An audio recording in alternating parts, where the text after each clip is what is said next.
We need to verify that the difference of the squares of the tangents from a point to two given concentric circles is independent of the position of the point. So let us begin. So here we're going to consider two concentric circles, let's say having the different radius.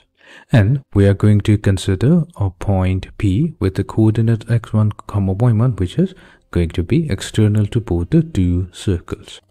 Now, from point P, we are going to draw two tangents to the two concentric circles, meeting them at point A and B.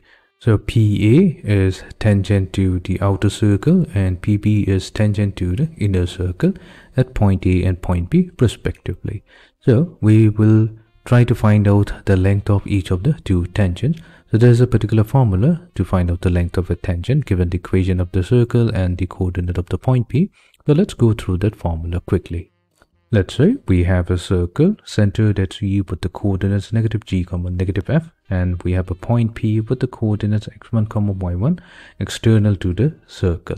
Then PA is going to be tangent to the circle at point A. Its length will be given by square root of x1 squared plus y1 squared plus 2gx1 plus 2fy1 plus c. Okay, so we will start by first computing the length of the tangent PA. So PA will be equals to, we'll take the square root. So here we need x1 squared plus y1 squared plus 2 times gx1 plus 2 times fy1 plus c. Since we're considering the outer circle for PA, so we will have c1 here. Then we have PB. PB is going to be the length of the tangent to the inner circle.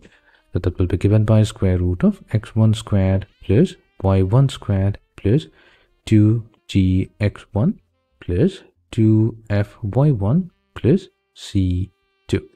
Okay, so now let's find out the difference of the squares. So let's square PA, and from it we are going to subtract PB squared. This will be equals to c1 minus c2. Now clearly once we do take the difference of squares, we see that the result is c1 minus c2, and we can clearly say it's going to be independent of the position of the point. It's not dependent on x1, y1, hence proved.